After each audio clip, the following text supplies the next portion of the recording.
Hey folks, it's Marvin Cash, the host of The Articulate Fly. Welcome to the first official episode of our limited series, People of Bristol Bay. For the last 15 years or so, the proposed Pebble Mine has been discussed in one form or another.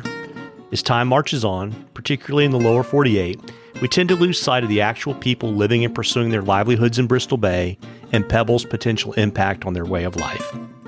Once a month or so, we'll share an interview with you so these folks can share their love of the Alaskan outdoors and what the proposed Pebble Mine means to them. On this first official episode, I'm joined by Tia Shoemaker.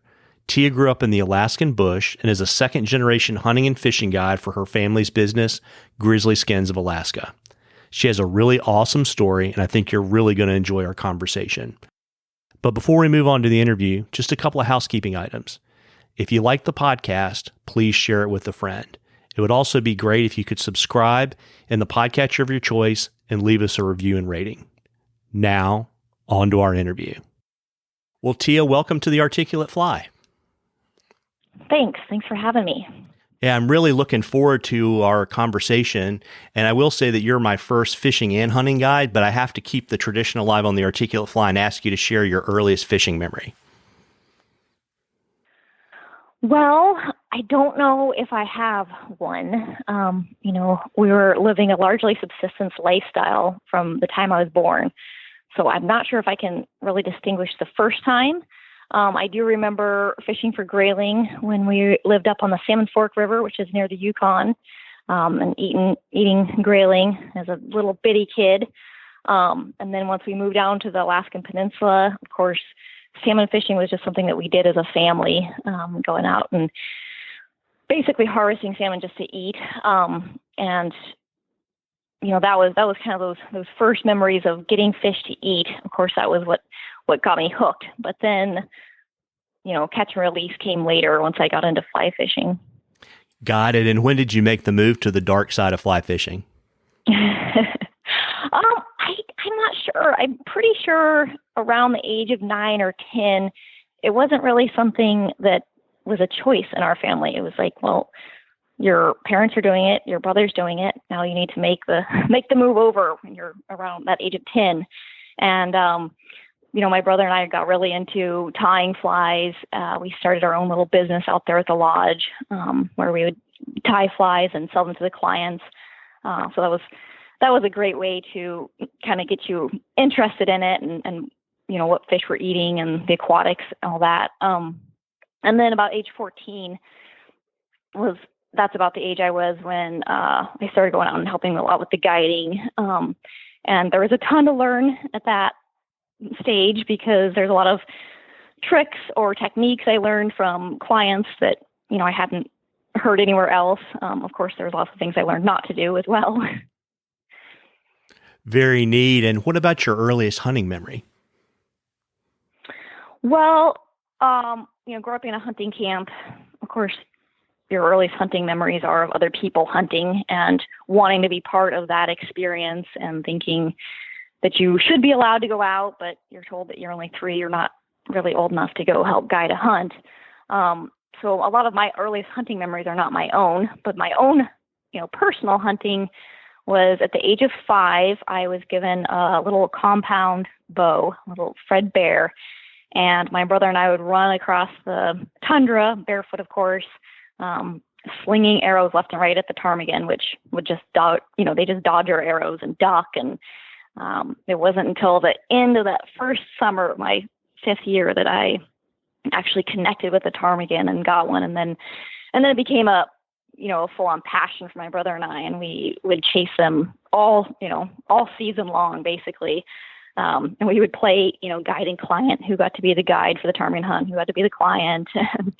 And we got good enough about the time I think I was like 8, probably. And then we got good enough. My mom put a limit on them, which was 2 a day, and it had to be off of the 40-acre homestead. And then we got even better, and then it was 2 a day, within a mile away from the homestead. So it got to the point where we kind of put our bows down and picked up shotguns. But that was definitely the the fun early days of hunting for me.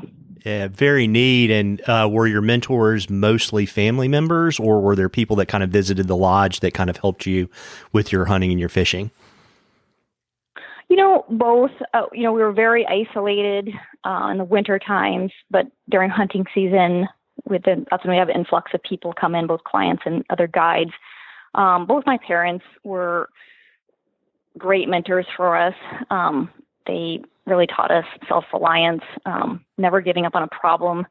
My dad has this way of looking at the world where if something presents as a problem, he doesn't throw up his hands and say, "Oh, I can't do this." He just gets innovative and thinks of a way that it can work. And I think my brother and I both picked that up, which is a super valuable skill in the wilderness.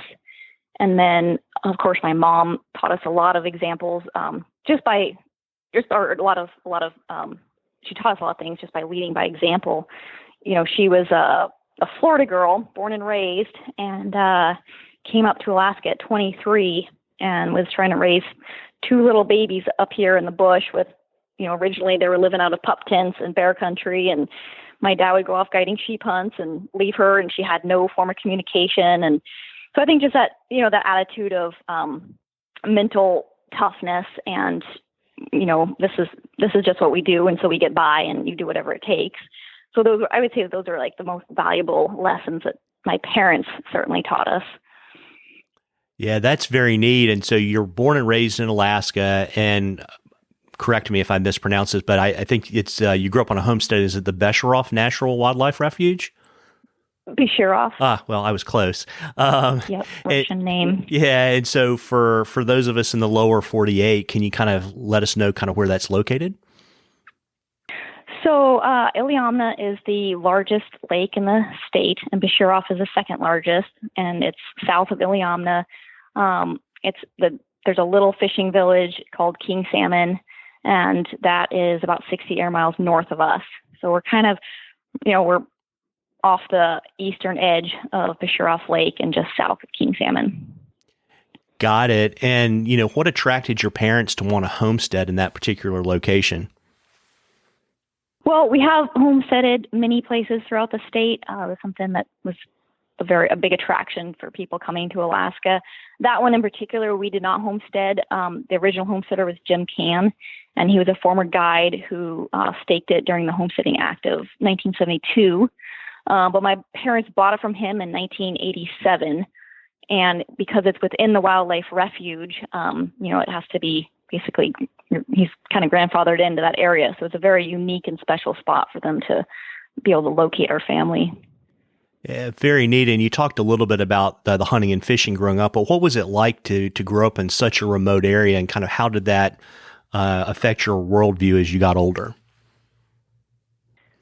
Well, it was all I ever knew, so it was normal. Later in life, I guess I learned how unique and special it was to be presented with these opportunities, and then my parents chose that lifestyle for us. And I realized, I guess, how exceptionally rare it was to be raised under the circumstances I was raised in. But, just the whole thing from growing up homeschooling, running a trap line as a youngster, going into the field to help clients and guides, learning to fly a tail dragger on skis at 14, how to handle bears and be around wildlife. I guess it all just made me realize that a lot of the challenges I face today are pretty minimal, and my capabilities are, I'm certainly capable of a lot of the things that the little challenges I come across today because of those early challenges and early lessons. Yeah.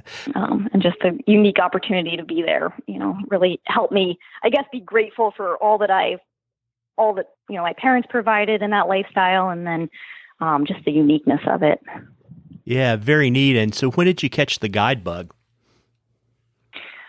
Well, we were deemed old enough, both my brother and I, when we reached the age of 10.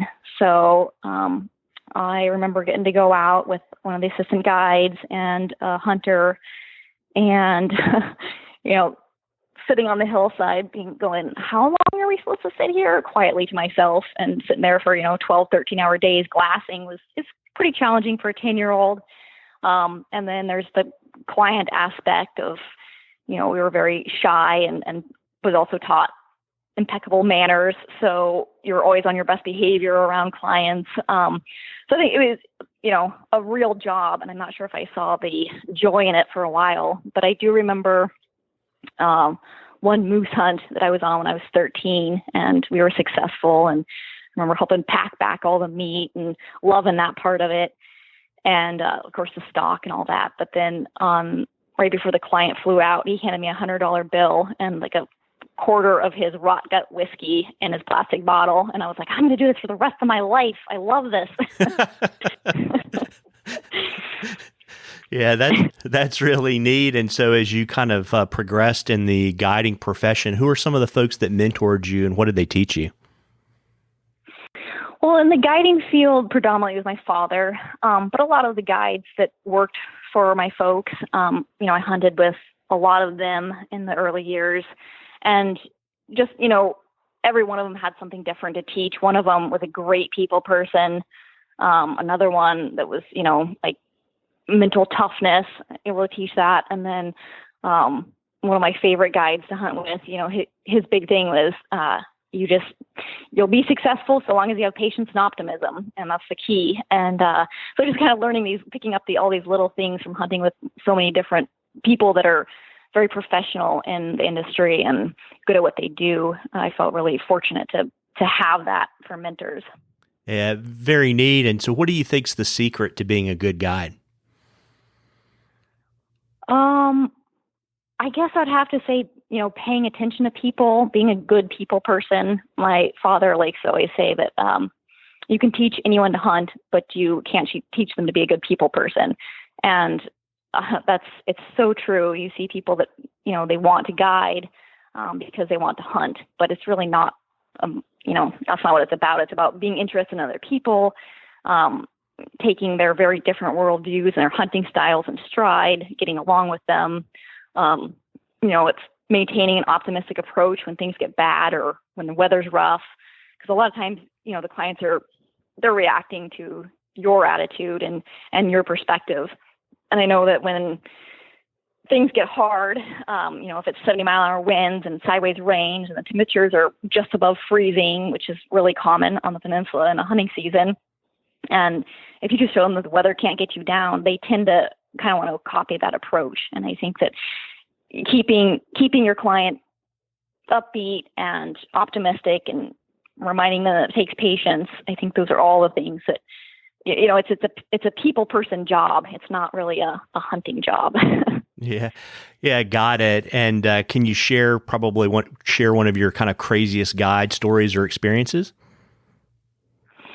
Well, fortunately, I don't have too many crazy ones. If it gets too crazy, it usually means you've done your job wrong. I try to mitigate the crazy ones. And then in terms of clientele, we're incredibly fortunate to have the ones that we do. Each one has taught me something completely different. And I think growing up and being surrounded by these folks that are highly successful in their field was a great learning lesson for me. And how to be and how to succeed in life. Yeah, very neat. And and I ask all of my guide guests this question too, is to share what they think the biggest misconception people have about the life of a guide. I think that the biggest misconception is that it's about hunting, kind of what I addressed earlier. It's not. It's about helping someone else endure the challenges of a hunt. And it's about it's about psychology. Another thing my dad's always saying is, you need to know how to hunt, but you need to have a master's in psychology. It's about knowing when to push a person and when to back off. It's about helping folks that wouldn't normally be capable of getting in an animal by themselves or be successful. And of course, all the moments in between, which includes a lot. Yeah, very neat. And I know that, you and your brother are the second generation of your family business, Grizzly Skins of Alaska. Can you tell me a little bit about Grizzly Skins? Well, it started off with my dad, who began guiding over 40 years ago in the state. He was guiding for other folks. And then eventually my parents decided to start their own business in 1984, which was the year I was born. So it was a lot going on then. And there's a lot of transformations, of course, that happened between then and now. We originally had a guide area on state land up on the Salmon Fork of the Black River, which is, like I said, near the Yukon. Very hungry country, very remote country. And then in 1987, we wound up moving down to the Alaskan Peninsula, which was game rich and much easier access. There was a village only 60 air miles away that we could fly into for supplies. And we've been there ever since guiding. We offer bear hunts, moose hunts, fishing trips, both fly out and raft trips. Very neat. And did you leave Alaska to go to college or guide anywhere else?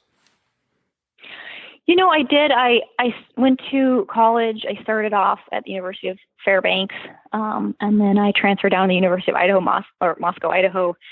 And that was basically just to bird hunt and fish. I took my shotgun and all my fly rods and went down there to go to school. And then I traveled a ton after that. I got to help guide some hunts in New Zealand. I went over there to spend 6 months hunting and fishing for myself. I learned Czech nymphing from Czechoslovakians. I worked in Antarctica. I used to run youth backpacking and kayaking trips in Baja, Mexico. I worked as a raft and backpacking guide in Glacier National Park. I hitchhiked across 3 different countries in Africa, hunted Cape buffalo in Zimbabwe. I chased snow monkeys around Japan, fished different parts of Mexico and Hawaii. But really, nothing honestly compares for me like the hunting and fishing opportunities in Alaska and the hiking that we have here.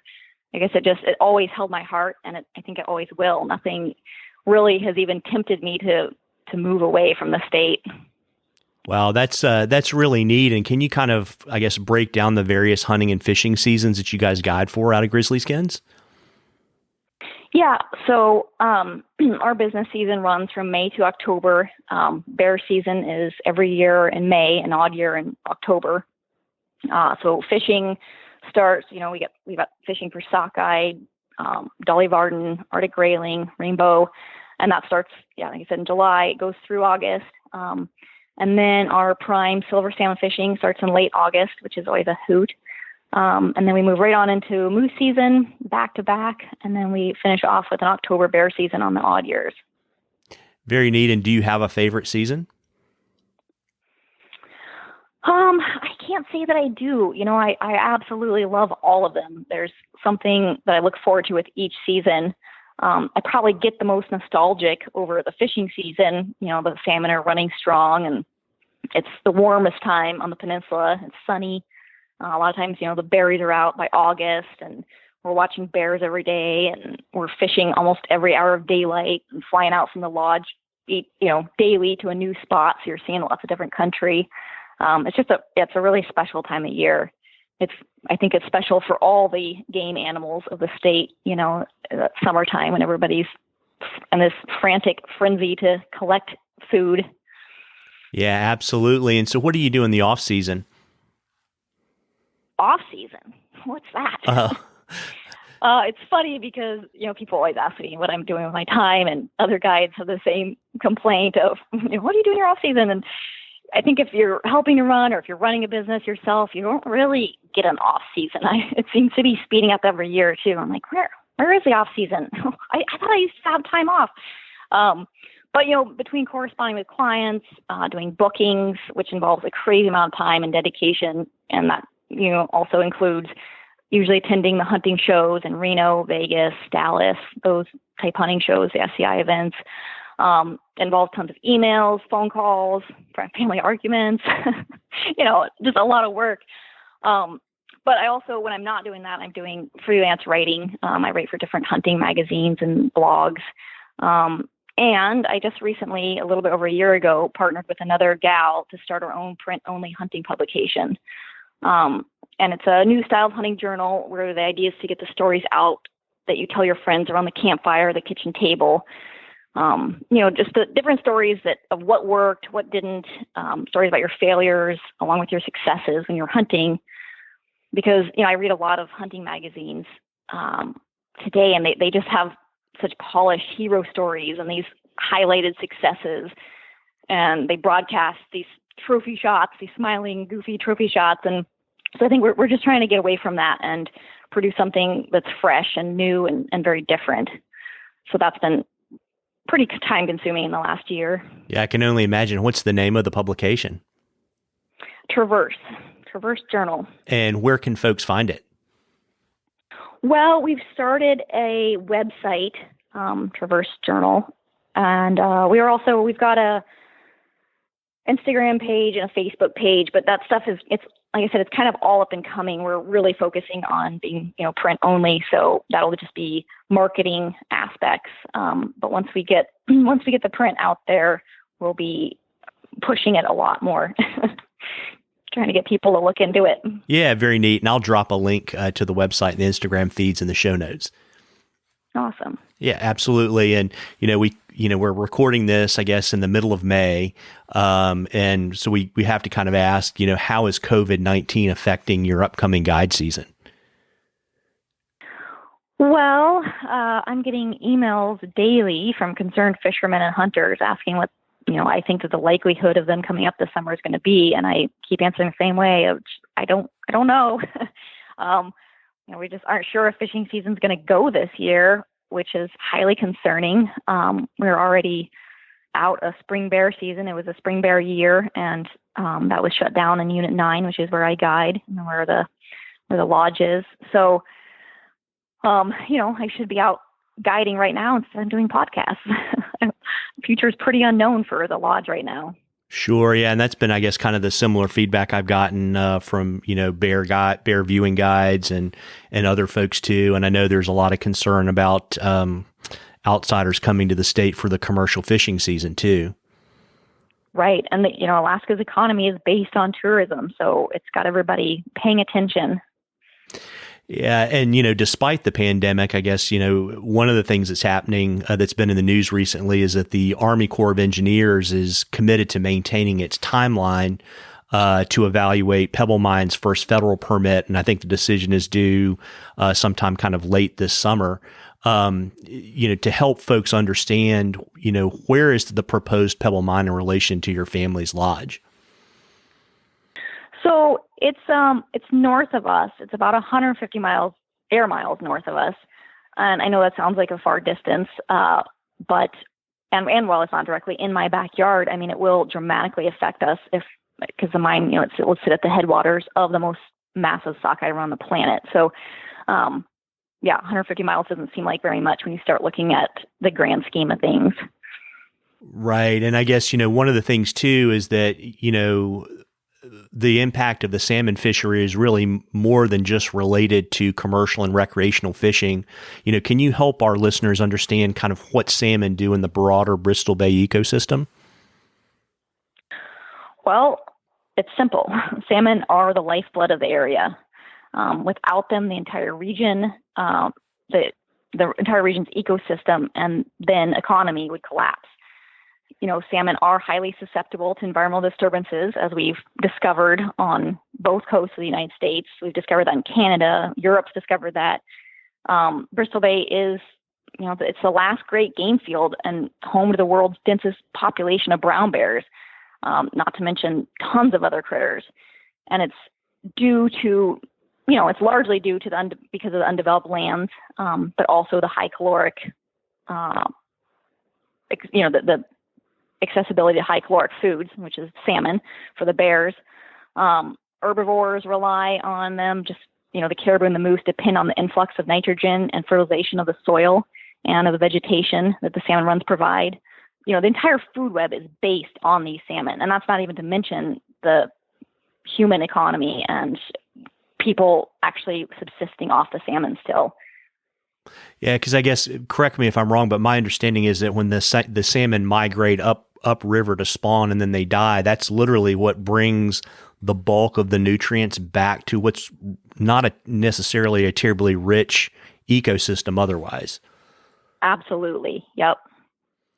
And one of the things, and we were talking about this a little bit before we started recording, I think you'd have to have not been paying attention the last 15 years if you're an angler or a hunter and you don't, you're not aware of the proposed mine. But I think a lot of people are unaware of the infrastructure that's potentially, that is related to the proposed mine. I think there's 80 to 100 miles of roads and previously roadless areas. There's a power plant. I think there's an icebreaker ferry across Lake Iliamna and a plan to run a gas pipeline under Cook's Inlet. Can you kind of give us your thoughts on what that infrastructure will do to the Bristol Bay ecosystem and how it'll affect your family business? Yeah, well, I mean, a lot of people, like you said, and we've been talking about it for 15 years, a lot of folks know about how dangerous a massive open pit mine could be for the environment, how dangerous or how destructive, these dams built on porous soil in a seismically active area, holding back billions of gallons of toxic sludge, potentially seeping in the waterways would be, and plus we have to maintain these long after the minerals are extracted. People know about that stuff, but few people are talking about what building that infrastructure would look like. If it's got to be big enough to run this entire mine, what's that going to do to the game? There's a road that's proposed to go 400 yards from the McNeil River Bear Sanctuary. It speaks for itself. What's that going to do to the bear numbers? History shows that once roads and infrastructure are in place, they'll be used by all. And of course, that fragments the habitat. And so just looking at what the infrastructure is going to do to the hunting alone, that's going to displace hunters throughout the state of Alaska, which is going to cause more competition in the hunting areas. There already have a lot of competition in the state. So it's, that's just a good argument for saying it's not just my backyard. It's going to be yours too if you live in northern Alaska.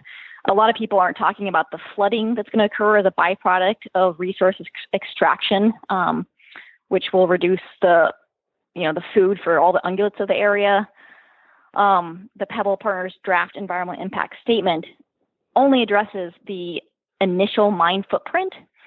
And so that means that the development and resource extraction that they're proposing, it's not even enough to make a profit on. So we can assume that it's going to expand. That seems to be the rule rather than the exception when it comes to mining, right? I mean, that's what we've seen in the past.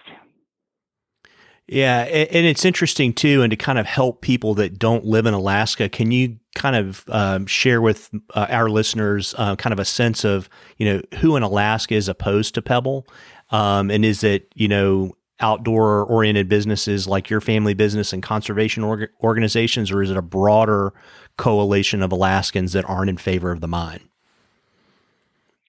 Well, I would say it's all people. It's across the board, as it should be. It's Republicans, it's Democrats, it's anglers and hunters, non-hunters, non-anglers. It's people who don't want to see the state become what the lower 48 already has with this, the strip malls and the suburbs everywhere. It's people who don't want roads traversing the wilderness. I know miners who don't support it. I know native groups that don't support it, city dwellers, people who don't, they don't even have anything necessarily invested in that area. They just don't want a foreign mining company coming in and destroying our state and taking our resources. Yeah, got it. And, how do you think, you got, I know that mining and oil and gas exploration are a large part of the Alaskan economy. How do you think the policymakers in Alaska and outside of Alaska should kind of balance these various interests so that you get, energy development when you need it, but you also protect natural resources and natural places? Well, I think that's an awesome question. And I think it's one that we're not talking about enough. I get it. I think most people do. We understand that we need a lot of resources that come from mining. I grew up on the Alaskan Peninsula, but when I was 10, my parents decided my brother and I were getting a little bit bushy, meaning that we couldn't interact with people in society, at least kids our own age, very well. And so they decided to move us part-time up to a gold mining town of about 60 people right on the Arctic Circle. And it's a town called Central or Circle Hot Springs. And, I grew up with miners. I grew up around mines. A field trip, we would go check out the mines and how they worked. My parents' first job in Alaska was working on a gold dredge. There is a place for mining in the state. We need the natural resources produced by the mines to run our current economy. And I don't take issue with most mines. But, and I think that you'll find this across the board, that people are saying placing a mine of this scale in this part of the area, in this area of the world, it's foolish and it's outlandish. I don't want to be labeled your average not in my backyard greenie, but the risk of a mine in Bristol Bay is just too high. I totally get that we need the raw materials and the resources produced from mining, but this is like, deciding that because we need a place to put our trash in the world, that we should dump it into the Grand Canyon or dump it on the Arlington National Cemetery or, I don't know, Mount Rushmore. Some places just need to be protected. And it should be said that, the Army Corps of Engineers is pushing this through in such a way that's incredibly poorly executed. They're not using good judgment, and it's sloppy. If we decide in the long run that Alaska's most renewable resource, which is our salmon, should be traded for gold and copper because we decide we need it, then let's spend the adequate amount of time and energy needed to mine the resources responsibly, to be able to mitigate the damage to the resource. Let's have it be Alaskan miners developing a plan. How about not a foreign-owned mining company that doesn't care how they leave our state? Yeah, interesting. Do you have a feel for how the COVID pandemic is impacting kind of support or opposition for the mine, in the sense of, do people think that interest in developing the mine will decrease because of an economic depression? Or do you think that people are starting to say, well, we've had an economic downturn as a result of COVID-19, so we need to, jobs are more important than they ever were, so we really need to move forward with Pebble Mine? Can you kind of share kind of what you're hearing in Alaska and what you feel is going on that front? I think from where I sit, the COVID pandemic is killing our opposition groups. It's human nature for us to be concerned about the here and now and our immediate future. Folks are more concerned, as they have every right to be, about a global pandemic and how they're going to put food on their table than they are about a proposed mine. So the Army Corps of Engineers is pushing their agenda right now while people are not focused on what's going on. And I imagine, frankly, right now, with the economy being the way it is, the few jobs that Pebble would offer to Alaskans probably looks pretty enticing to some at the moment, which, in my opinion, is taking complete advantage of the American people. Yeah, and a question that I've asked a lot of folks that I've interviewed or talked with about Bristol Bay and the proposed mine, if you're not an Alaskan and you're not an angler or a hunter, why should you care? Well, I think that's a multifaceted question. I mean, there's so many ways you could go with that. Of course, the first one, at least that comes to my mind, is that we still need wild places. We've encroached on so much habitat with our developing houses and strip malls and all these things that we're pushing out the wild animals. There's still time to learn from our past mistakes. There aren't grizzlies in California any longer. The bison herds don't roam in the same numbers that they used to in Northwest continental United States. The mountain caribou of Idaho, the last one I think was transported to Canada. They don't even have a caribou herd anymore. Our salmon runs all along the west coast of the United States are dwindling. But in Alaska, and particularly on the peninsula, we have a super dense, rich, healthy animal population. They're thriving. We boast the largest salmon runs in the world, the largest bears, the densest numbers of bears. There's an abundance of other critters. There's lynx, fox, wolverine, wolves, ermine, caribou, moose. A lot of the peninsula is still wilderness. And if you aren't a hunter or angler, maybe don't intend to even visit that part of the state, it's something just for us to know as humans that we haven't destroyed the last remaining wilderness that we have. It's a chance to prove to ourselves that greed doesn't outweigh our desire for wild places. I don't know. I mean, growing up, there was a sticker my dad had up in our house, and I'm sure you've heard, it's the Cree Indian prophecy, which reads, only when the last tree has been cut down and the last fish has been caught and the last stream poisoned will we realize we cannot eat money. Well, we can't eat gold and we can't eat copper. And I think it's far-thinking politicians back in the day that recognized that we need to have wild lands to maintain our sanity. Where would we be as a nation without our Roosevelts, without our Muirs? And I guess, if that's not convincing to folks, how about caring about the United States as a whole? If a foreign-owned mining company was to go into Montana, not my backyard, and propose a massive open-pit mine be put into Glacier National Park to pull out resources, and the byproduct would be destroying the park, but they could hand out a few jobs to the residents of the area, I think people would be up in arms. They'd say, no way. Or, you like micro scale that down to, let's say it really is you in your backyard and you discover gold. You're like, oh my gosh, there's some gold in my backyard. And a foreign company comes in and says, okay, I want that gold. So here's a shovel. I'll pay you to get it out. And here's the minimum wage to get out the gold for me. And no one's going to be silly enough to go for that. And you look at what the bigger scale is there, and that's Pebble for you. And I really appreciate you sharing those thoughts, because I think it's one of the challenges that, for those of us that live in the lower 48, that, it's hard to appreciate, to get close to it. I think I've told people before, this isn't like the proposed mine site is in Kansas and most Americans could drive and see it if they wanted to. And I think the scale too is hard for us to understand without actually being there. So, I appreciate you sharing, your thoughts as an Alaskan who loves the outdoors, and kind of shifting gears to kind of look forward. We know COVID-19 is disrupting your potential guide season, but what are you looking forward to the most guiding this year? Well, I'll still head out there to the lodge regardless of whether we have a fishing season or not. It'll be very different, but most years I don't know, it's probably a toss-up of what I look forward to, either tasting that first chrome sockeye, maybe watching the first rainbow of the season leap out of the water with when you're fishing a Moorish mouse. And then, when we have clients, of course, it's visiting with these repeat customers that we have, that they've been coming for 20 some years, and you only see them once a year and they become actual friends. So there's a lot to look forward to, I guess, is my answer to that one. Yeah, very neat. And, why don't you let folks know where they can find you and the lodge on the internet and can follow your adventures? So our website for the business is grizzlyskinsofalaska.com.